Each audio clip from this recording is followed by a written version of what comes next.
ciudad guarda historias que pocas veces llegan a conocerse. Historias que también atraviesan nuestras escuelas, nuestras universidades y nuestras familias. Detrás de estos espacios donde deberían crecer los sueños de miles de jóvenes, también existen realidades que muchas veces permanecen en silencio. Hoy, la violencia ya no ocurre únicamente en las calles, también se esconde detrás de una pantalla. Bandas criminales, acoso digital y exclusión social están afectando a miles de adolescentes peruanos. En el Perú, miles de adolescentes crecen en dos mundos, el de la calle, donde las bandas prometen pertenencia, y el de la pantalla, donde el acoso no descansa nunca. Para entender la gravedad de la situación, debemos entender qué es la violencia juvenil. No solamente se trata de golpes, de agresiones físicas en las calles.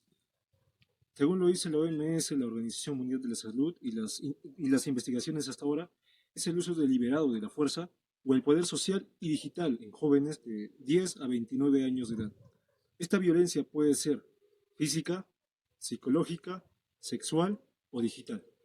Y sus consecuencias dañan el tejido social de toda nuestra comunidad. Ese problema no se manifiesta de una única forma. Tiene múltiples rostros. Por ejemplo, en los colegios lo podemos ver a través del bullying tradicional, el ciberbullying en las redes sociales. Este acoso no desaparece, no descansa al salir de un salón de clase, sino, fuera de ella, la realidad se vuelve aún más oscura. Esta se manifiesta a través del pandillaje, el consumo de drogas, y en el peor de los casos en la captación de menores de edad por grupos, por organizaciones criminales que aprovechan su situación, su vulnerabilidad económica para que cometan actividades ilícitas. Nuestro marco legal cuenta con herramientas como el Código de los Niños y Adolescentes, la Ley de Convivencia sin Violencia en las Escuelas y el Decreto Legislativo 1348 de Justicia Penal Juvenil. Sin embargo, el debate se ha encendido tras la reciente reforma que, que permite juzgar como adultos a menores de 16 y 17 años que cometen delitos graves. Esto nos obliga a preguntarnos si el Estado realmente busca la prevención o está enfocado en el castigo. ¿Por qué ocurre? Habla de familia, escuelas, un Estado ausente y un mercado criminal que llega primero. ¿Cuáles son sus causas? Las causas estructurales como la pobreza y la deserción escolar. 4 de cada 10 adolescentes peruanos sufrieron una violencia en su propia casa el último año. ¿Quiénes son los afectados? Escolares. Casi la mitad de las mujeres adolescentes reporta violencia escolar. Mujeres, adolescentes en el entorno digital y jóvenes de zonas periurbanas captadas por bandas. ¿Qué instituciones le intervienen? Los números confirman que la violencia entre adolescentes es un problema cada vez más preocupante en el Perú. Según el Ministerio de Educación, los casos de violencia escolar reportados en la plataforma CICB pasaron de apenas 207 casos en el año 2013 a 19.558 casos registrados durante el 2024. La violencia ya no ocurre solo dentro de las aulas, también está presente en el mundo digital. De acuerdo con el Observatorio Nacional de Prospectiva de CEPLAN, 6 de cada 10 niños y adolescentes peruanos han sido víctimas de algún tipo de ciberacoso, una situación que afecta su bienestar emocional y su desarrollo. Un joven captado por una banda es un ciudadano que perdimos antes de que empezara. La violencia alimenta el miedo y el miedo alimenta las salidas autoritarias. El bullying excluye una vez, el sistema que solo castiga excluye 2 veces. El mapa de la violencia juvenil es el mapa de la pobreza. La banda da lo que la escuela no supo dar: pertenencia.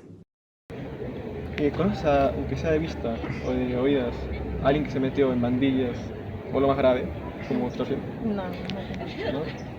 ¿Por qué crees que un chico de nuestra edad terminaría metido allí?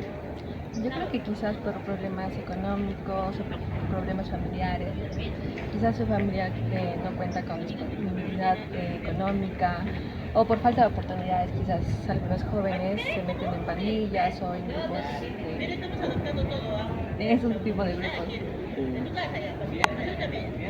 ¿Sientes que en tu barrio o universidad del estado llegaba antes o después ese tipo de grupos? Yo creo que el Estado interviene dependiendo, o sea, yo creo que quizás dependiendo de la situación. Si son lugares quizás un poco más conocidos, quizás el Estado, la policía tiene más acceso a esos lugares que lugares que no son tan poblados por las demás personas.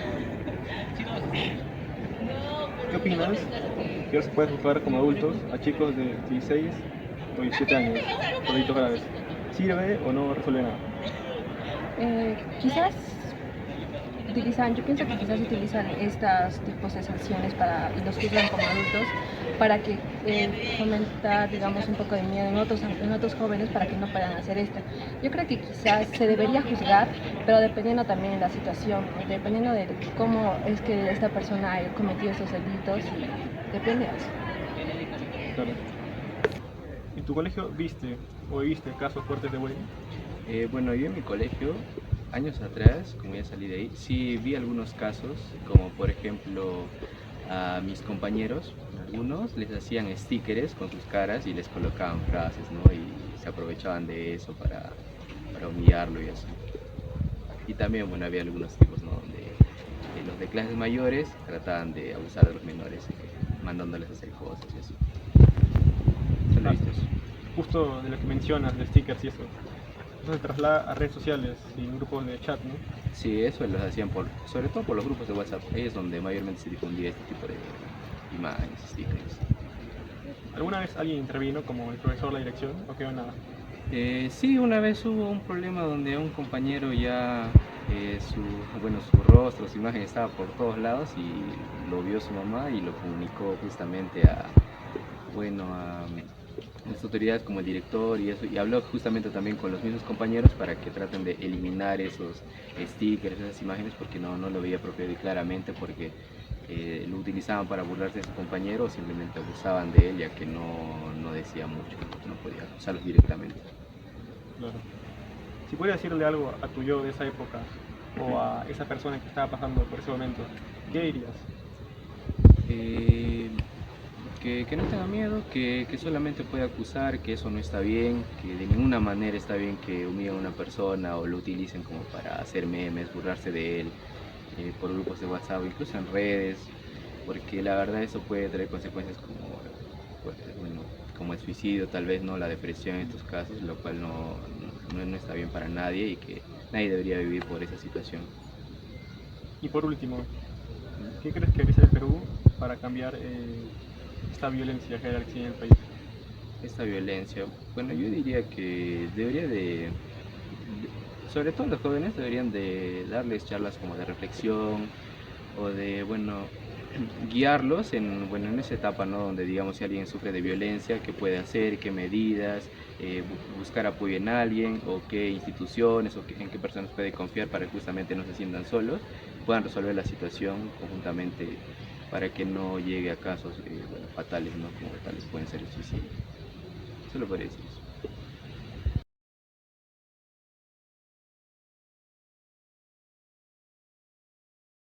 Debemos cambiar nosotros como ciudadanos, dejando de ser cómplices con nuestro silencio. Más de 19.000 casos de violencia escolar han sido reportados en el Perú durante un año. El Perú necesita tomar medidas de prevención. Se debe priorizar la educación de calidad y generar más oportunidades de trabajo en las zonas vulnerables para los jóvenes. Respondiendo a la pregunta, es fácil decir que el cambio debe ocurrir por el Estado, el gobierno, por los policías. Sin embargo, cada vez que creamos una pelea, molestamos a un compañero en grupo, o somos testigos de algún suceso y no actuamos, aplaudimos la violencia. Así que para cambiar el Perú, debemos cambiar todos.